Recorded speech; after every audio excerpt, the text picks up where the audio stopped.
गाय के गोबर की बात करें तो मेरी मम्मी तो एकादशी के व्रत पे हमेशा गाय का गोबर लेती थी। ये देखिए, एक चम्मच गोबर, अगर हम एक चम्मच गोबर खा लेते हैं तो हमारा तन मन पवित्र हो जाता है, हमारी आत्मा पवित्र हो जाती है। और ये टीवी देख रहे हैं आप और मैं हूं आपके साथ पूजा, और इस वक्त हमारे साथ पंकज श्रीवास्तव जी हैं जिनसे हम बात करने वाले हैं एक बड़े ही अजब गजब मुद्दे पे।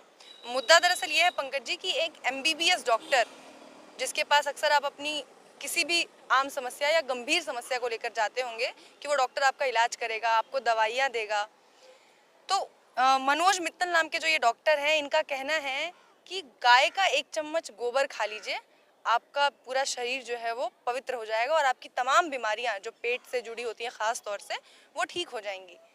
अब इसके बाद आप डॉक्टर के पास जाने से पहले क्या सोचेंगे? जानवर के बच्चे जब गोबर देते तो जानवर को खाना चाहिए ना। ये तो जानवरों से भी गए गुजरे हैं। अगर गोबर में ही सब कुछ होता तो हमारे जो इतने साधु संत हुए, जो देश में इतने जो आबादी है, वो अन्न क्यों खाती है, वो फल क्यों खाती है, वो ड्राई फ्रूट क्यों खाती है? सब गोबर ही खा लेता, ड्राई फ्रूट से ज्यादा महंगा गोबर मिलता। कौन सी किताब, आपने जैसा कि कहा कि किसी किताब में ये लिखा तो है नहीं कि गोबर खाने से स्वास्थ्य अच्छा होता है, तो इन्होंने कौन सी MBBS की किताब पढ़ी है जहाँ से इनको ये ज्ञान मिला है? ये भाजपा के व्हाट्सएप यूनिवर्सिटी के स्टूडेंट हैं। इनको अजब गजब चीजें भाजपा के व्हाट्सएप यूनिवर्सिटी में, उन RSS के व्हाट्सएप यूनिवर्सिटी से ज्ञान प्राप्त होता है कि देश की आज़ादी भीख में मिली, चाटा खाने से आज़ादी नहीं मिलती, देश के क्रांतिकारियों ने भीख मांगकर आज़ादी ली, गोबर खाने से होता है, मूत्र पीने से होता है। ये गोबर को च्यवनप्राश समझ के खाने वाले लोग हैं। ये गोबर को हलवा बनाकर खाएं, इनका हलवा इनको मुबारक हो। उनमें और भी घी डालें, शक्कर डालें, ड्राई फ्रूट डालें, मावा डालें, खूब खाएं, खूब फले फूलें, रोटी खाना छोड़ दें। क्यों खाते ये? तो देश को समझना होगा, देश को गुमराह करने की और साजिशन, देश को गर्त में ढकेलने की एक बहुत बड़ी साजिश, षड्यंत्र और प्रयोग हो रहा है, ताकि जो देश की मूलभूत समस्याएं हैं, रोटी कपड़ा मकान, शिक्षा रोजगार स्वास्थ्य, इन सब मुद्दों से लोगों का ध्यान भटक जाए और लोग इसी उधर-बुन में रहे। जो गोबर है उससे कोहिनूर का हीरा भी निकलता है, ये भी एक चैनल पे दिखाया गया था बकायदा। बिल्कुल, वो गोबर पात्रा ने बोला था। अगर अंग्रेजों को पता होता कि गोबर में कोहिनूर है तो कोहिनूर नहीं ले जाता, गाय को ही ले जाता। समझिए, गोबर को ले जाता, वहाँ कोहिनूर निकालता रहता, ढूंढता रहता। वो वही हरामखोर है राष्ट्रीय जोकर, जो 12 हिंदू राव में जब डॉक्टर था तो महिला के साथ क्या किया वो सबको पता है। चुनाव के समय में वो कपड़ा पहन लेता है, धार्मिक कपड़ा पहन लेता है, चंदन टीका लगाकर लोगों के झुग्गियों में जाता है। जब वहीं झुग्गी तोड़ा जाता है, जब गरीब आदमी को उजारा जाता है, तब वो नहीं नजर आता है। कोरोना काल में जहां एक डॉक्टर होकर जहां कोरोना के मरीजों का इलाज करना था, वहां वो टीवी चैनलों में बैठकर देश में नफरत फैलाने का काम करता है। ये नफरती चिंटू हैं। जो बाबा साहब अम्बेडकर ने समतामूलक समाज और धर्मनिरपेक्ष राष्ट्र का लक्ष्मण रेखा खींची है, उसके विपरीत काम करता है और देश को गर्त में पहुंचाने का काम करता है। ये लोग अनपढ़ और जाहिल हैं। ये कुत्तों से भी गए गुजरे हैं। कुत्ता भी मालिक का खाता है तो मालिक के प्रति वफादारी करता है, दरवाजे पर अनजान आदमी को देखता है तो भौंकता है। और ये वो लोग हैं जो देश का खाकर देश को गर्त में ढकेलने का काम करते हैं। जानवर बच्चे, गाय के बच्चे को, भैंस के बच्चे को ये पता है कि माँ का दूध पीने से विकास होगा, और ये लोग तो जानवर से भी गए गुजरे हैं। इनको ये पता है कि गोबर खाने से, तो जो जानवर का बच्चा है वो गोबर क्यों नहीं खा लेता? अगर गोबर में ही सब कुछ था तो जैसे गाय का गोबर वैसे आदमी का गोबर, तो ये डॉक्टर को आदमी का गोबर खा लेना चाहिए, लेटरिन खा लेनी चाहिए।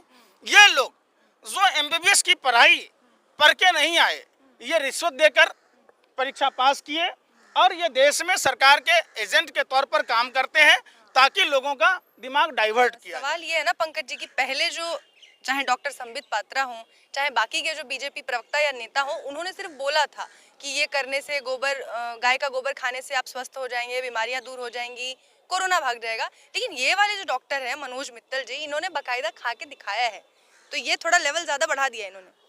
इनको भी राज्यसभा में जाना होगा, इनको भी पद्म सम्मान लेना होगा, इनको भी Y+ सुरक्षा लेनी होगी, इनको भी किसी बोर्ड में मेंबर बनना होगा। यही तो हो रहा है देश में। देश में हो क्या रहा है? जो जितना लुच्चा है उतना उच्चा है। आप सोशल मीडिया पे भी जो उन्होंने ज्ञान दिया है कि रोज 1 चम्मच खाइए, उनकी माताश्री भी एकादशी के दिन जब व्रत करती थी तो 1 चम्मच खाती थी, उससे वो स्वस्थ रही हमेशा। तो उन्होंने ये एडवाइस दी है और सोशल मीडिया पे हम देख रहे हैं कि उनके इस वीडियो के नीचे लोग भी 2 धड़ों में बट गए हैं। कुछ लोग ऐसे भी हैं जो उनका समर्थन कर रहे हैं, वाहवाही भी कर रहे हैं। देखिए, किसी भी धार्मिक शास्त्रों में कहीं गोबर खाना नहीं लिखा हुआ है। अगर एकादशी के कथा का किताब अगर उलट के देखेंगे तो वहाँ निराहार की बात की गई है, वहाँ फलाहार की बात की गई है, वहाँ गोबर खाने की तो बात ही नहीं की गई है। तो धर्म का ज्ञान इन लोगों को है नहीं। इन लोगों को धर्म का आवरण कौन ओढ़ता है, जिसको गलत करना होता है। रामायण में आपने देखा होगा कि जब रावण को माँ सीता का अपहरण करना था तो उसने भगवा वस्त्र पहनकर माँ सीता का अपहरण किया, जो लक्ष्मण रेखा थी। अगर रावण अपने पारंपरिक वेशभूषा में जाता तो माँ सीता का अपहरण नहीं होता। मित्तल साहब ऐसे डॉक्टर हैं जो व्हाट्सएप यूनिवर्सिटी के ये टॉपर छात्र में से आते हैं, जो अजब गजब बातें बोलकर देश को गुमराह कर रहे हैं। और सरकार का जो मंशा है उस मंशा के हिसाब से वो काम कर रहे हैं। इन लोगों को खुली छूट दी गई हुई है कि आप अपना अपना जो प्रदर्शन कीजिए मदारी की तरह, और लोगों के माइंड को कंट्रोल करने का काम कीजिए। जो लोग बेरोजगारी पर पूछ रहे हैं, आपने देखा था 2.25 आंख वाला कानिया लाला हरामदेव जब कोरोनिल की डुप्लीकेट दवाई कोरोनिल के नाम पर कोरोना का निकाला था तो उसको हुआ कुछ नहीं हुआ ना। जिसने उजागर किया उसके साथ क्या हुआ सबको पता है।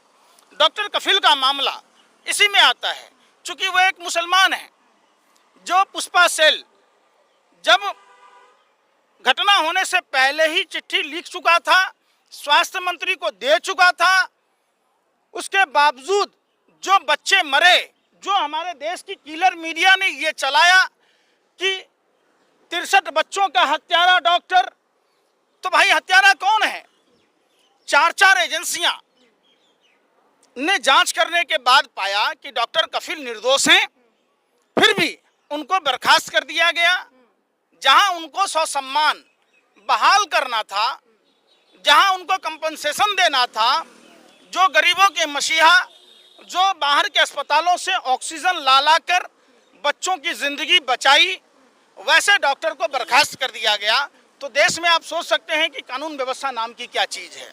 बैंक डूबे नहीं, बैंकों को डुबोया गया। संदेशरा बंधु 15,000 करोड़ रुपया लेकर नाइजीरिया चला जाता है, सिप्को कंपनी खोलता है, जो भारत का आर्थिक लुटेरा, जो आर्थिक भगोरा है, भारत सरकार उसके साथ व्यापार करती है। ईडी की कार्रवाई से पहले जो भारत के भगोरे हैं, विजय माल्या, नीरव मोदी, मेहुल चौकसी जैसे लोग, इनको पहले पता चल जाता है और ये देश छोड़ के चले जाते हैं। तो देश में इस समय जो है एक चीज, नई परंपरा का शुरुआत हुआ है कि औने पौने दाम में देश को बेचा जा रहा है, देश को लूटा जा रहा है। जो लूटने वाले हैं, जो लुच्चे लफंगे हैं, वो उनको उतना बड़ा सम्मान दिया जा रहा है कि तुम भी लूटो मैं भी लूटूं। यही चल रहा है।